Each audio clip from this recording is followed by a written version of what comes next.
ये बताना, आखिरी बार तुमने YouTube के सर्च बॉक्स में कब सर्च करा था मुक्ति? बताना। तुम मुक्ति सर्च करते हो, तुम्हें पता है ना तुम क्या सर्च करते हो? हमें भी पता है। गूगल पे तुमने आखिरी बार कब सर्च करा था? सत्य, मोक्ष, निर्वाण, वेदांत, दर्शन कब करा था? और जब तुम इन्हें सर्च ही नहीं करते तो ये वीडियोस तुम्हारी रिकमेंडेशन में आएंगे कैसे? बताओ मुझे, किसी की भी रिकमेंडेशन में कैसे आएंगे? तो फिर इन वीडियोस को आगे बढ़ाने का तरीका क्या होता है? सिर्फ एक तरीका होता है, इन्हें प्रमोट करो। हमें इन्हें प्रमोट इसलिए करना पड़ रहा है क्योंकि ये समाज बहुत गिरा हुआ है। यहाँ इस वीडियो को प्रमोट ना करूं तो ये कब्र में गर्क होकर रह जाएगा, कोई इसे पूछने वाला नहीं होगा। जिस दिन तुम लोग इस लायक हो गए कि तुम्हें पता चल गया कि कौन सी सही बात है, कौन सा सही वीडियो है, उसको तुम अपने आप ही आगे बढ़ाना शुरू कर दो। उस दिन हमें प्रमोशन की जरूरत नहीं रहेगी। जब प्रमोशन की जरूरत नहीं रहेगी तो डोनेशन की भी नहीं रहेगी बाबा। पर आज डोनेशन की जरूरत है और जितनी हमें चाहिए उसकी 1/10 भी नहीं आती है। यहाँ पर लोगों की तनख्वाहें काट काट करके और खर्चे काट काट करके ये वीडियो तुम लोगों तक पहुंचाए जाते हैं।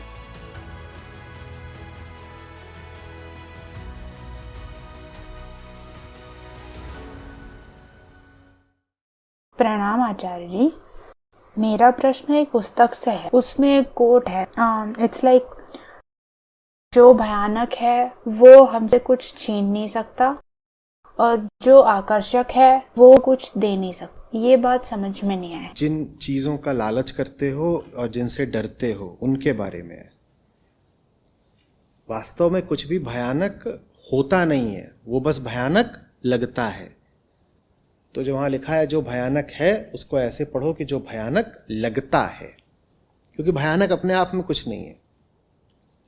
भय आपके भीतर होता है, भय बाहर की किसी वस्तु या विषय में कहाँ है? होता है क्या?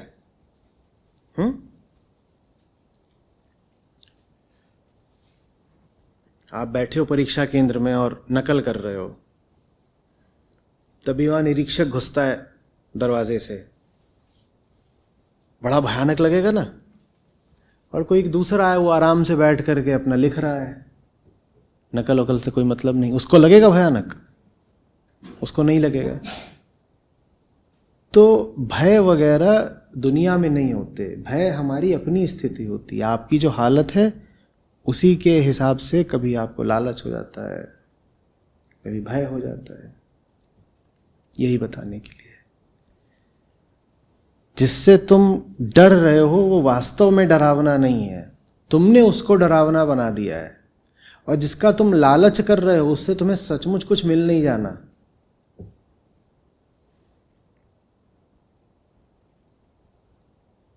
जिसका लालच कर रहे हैं उससे कैसे नहीं मिल जाना?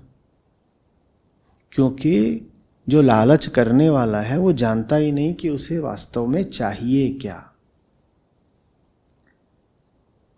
तो इच्छा ही गलत चीजों की करता है, गलत नैतिक आधार वगैरह पर नहीं कि छी गंदी। अध्यात्म में सिर्फ एक ही चीज गलत होती है, वो जो तुमको पूर्णता न दे सके वो गलत है। अध्यात्म में और कोई नियम, कायदे, निर्देश, कमांडमेंट्स नहीं चलते।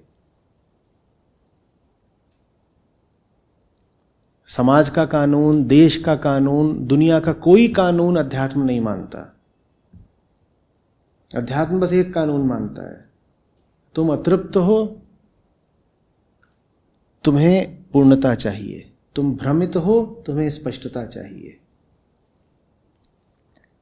समझ में आ रही है बात? तो जो भी तुमको भ्रमित रखे वो गलत है। जो कुछ भी तुमको स्पष्टता से, पूर्णता से दूर रखे गलत है, और बस वही गलत है, बाकी और कुछ गलत गलत नहीं मानता। तुम अशांत हो, तुम्हें शांति चाहिए, जो कुछ भी तुम्हें शांति से दूर रखे वो गलत है। अब ये बात किसी कानून में लिखी हो तो बहुत अच्छा, नहीं लिखी हो तो कोई बात नहीं। भीतर का कानून यही है, और बाहर का कोई भी कानून भीतर के कानून से ऊपर का नहीं हो सकता। समझ में आ रही है? लेकिन हम जानते ही नहीं है कि हमारे लिए सबसे जरूरी क्या है और इसलिए हमें क्या पाने की इच्छा करनी चाहिए। हम कुछ भी उल्टी पुल्टी चीज मांगने की इच्छा करने लग जाते हैं। तो इसीलिए वहां पर लिखा हुआ है कि जो आकर्षक है वो कुछ दे नहीं सकता। जो चीजें तुमको आकर्षक लग रही हैं वो बस संस्कारवश तुमको बड़ी लुभा रही है, उससे पाओगे कुछ नहीं तुम। उससे क्या पाओगे? उससे यही पाओगे कि अब कोई दूसरी चीज आकर्षक लगने लगेगी। समझ रहे हो? लगी हो प्यास और आकर्षक लगता हो मिट्टी का तेल, तो मिट्टी के तेल से क्या पाओगे? और ज्यादा प्यास। ये होता है बस। और जब और ज्यादा प्यास बढ़ेगी तो और क्या पी जाओगे? और मिट्टी का तेल।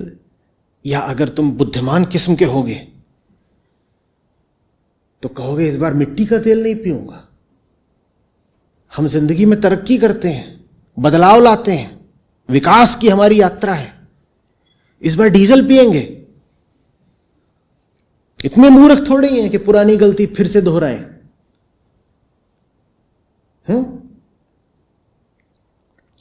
और जीवन में आदमी ऐसे ही तो आगे बढ़ता है, नए नए अनुभव लेके। पिछली बार मिट्टी का तेल पिया था, इस बार डीजल, अगली बार तारपीन का तेल। भांति भांति के तरल द्रव्य हैं, सबको आजमाना है। जीवन है ही इसीलिए कि सब अनुभवों से गुजरो। और गुरुओं ने बताया है कि तमाम अनंत अनुभवों से गुजरने के बाद ही तो समाधि लगती है।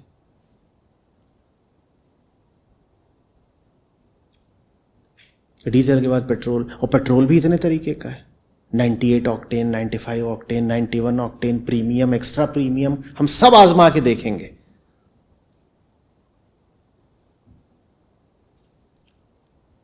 एविएशन फ्यूल भी तो होता है भाई। जिंदगी में तरक्की हो रही है, जब हमने एविएशन करना शुरू कर दिया तो एविएशन फ्यूल पीना भी तो शुरू करेंगे।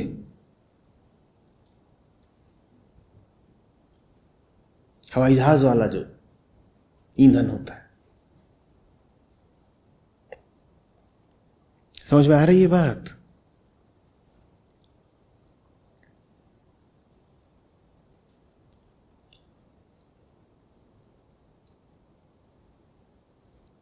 अपने आप से पूछा करिए, इसमें रखा क्या है? कोई डरा रहा हो उससे भी यही कहिए, तुझमें रखा क्या है।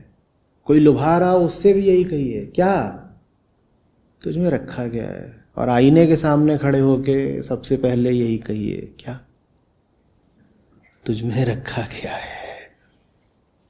आईने से अगर नहीं बोल पाए तुझमें रखा क्या है, तो लुभाने और डराने वालों से नहीं बोल पाओगे कि तुम में क्या रखा है। आईने वाले को बचाना होता है ना, इसीलिए किसी से डर जाते हो, किसी की ओर बहक जाते हो।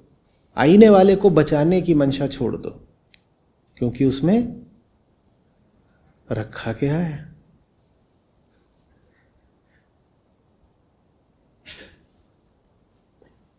मौत बड़ी प्यारी चीज है, उसको याद रखना चाहिए। खासतौर पे ये जो देह है, जब नहा धो करके ये बड़ी सुकोमल सी लगने लगे, मुंह पे तमाम तरीके का जो भी आप लोग मलती हैं वो सब मल वल लें, ठीक तब अगर आपने अपने चेहरे को राख जैसा देख लिया तो तर जाएंगी।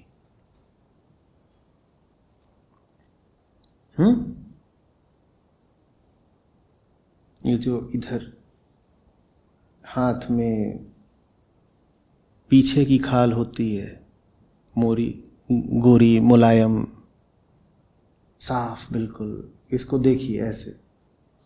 सबसे आसान है इसको देखना, है ना, ऐसे। और देखिए कि ये कैसे जल रही है, राख हो रही है। फिर अपने आप भीतर से निकलेगा, तुझमें रखा क्या है। अब कोई आपको कैसे डरा लेगा? अंतिम डर तो मौत का ही होता है, उसको देख क्यों नहीं लेते हो?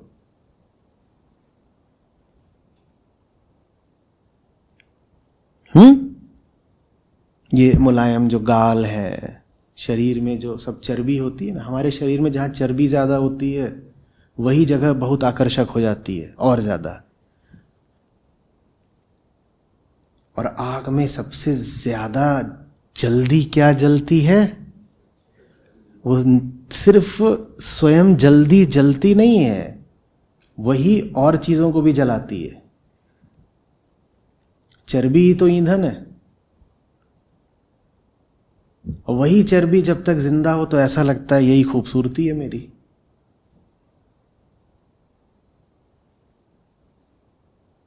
देखिए ऐसे जल रही है, लपटें, राख। कुत्ते घूमते हैं शमशान में, जितने छोड़ने आए थे वो सब 1-2 घंटे में चले जाते हैं।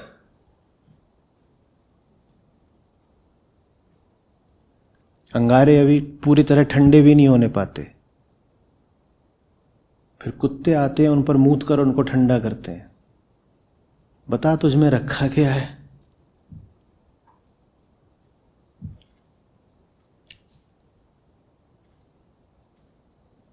जिसने मौत को देख लिया वो नहीं डरता किसी से। फिर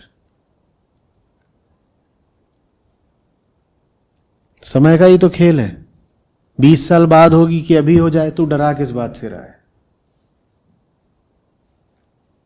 आप कहेंगे नहीं, पर वो मारने की धमकी नहीं देता, वो कुछ छीनने की धमकी देता है।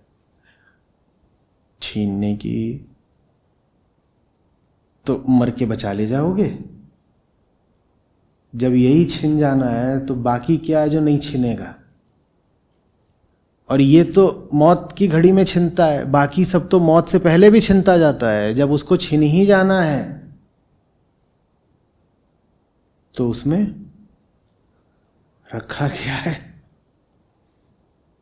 काहे के लिए डरे जा रहे हो दुनिया से? जो हाथ पर पहन रखा है वो कितने दिन चलेगा जब हाथ को ही नहीं चलना?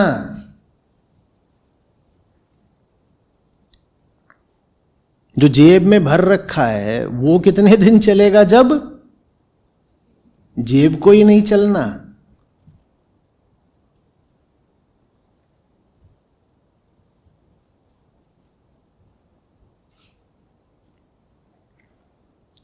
इसलिए निडरता बिना अध्यात्म के, आत्मज्ञान के आ नहीं सकती।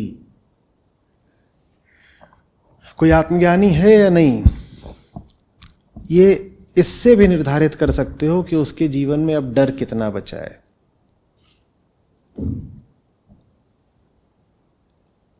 आध्यात्मिक आदमी की एक निशानी होती है कि उसे डरा नहीं पाओगे। कुछ भी कर लो डरेगा नहीं। न ललचा सकते हो न डरा सकते हो। प्रेम उसमें समंदर जितना हो सकता है, लालच की एक बूंद नहीं होगी। वो आपके लिए जान दे सकता है प्रेमवश, पर आप उसे लुभाना चाहें तो लुभा नहीं पाएंगे।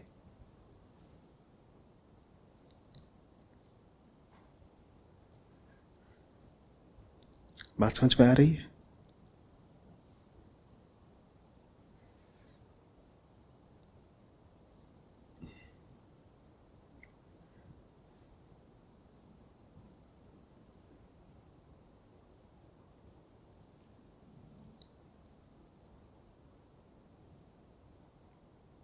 इतने गंभीर क्यों हो गए? गंभीरता में भी रखा क्या है?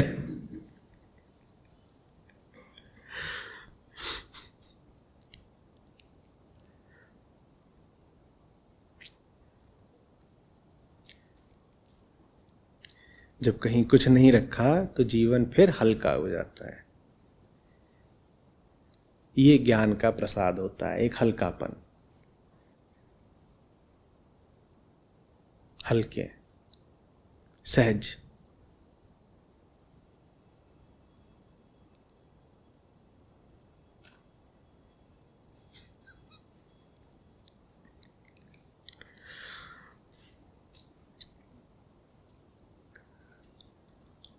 बोलिए।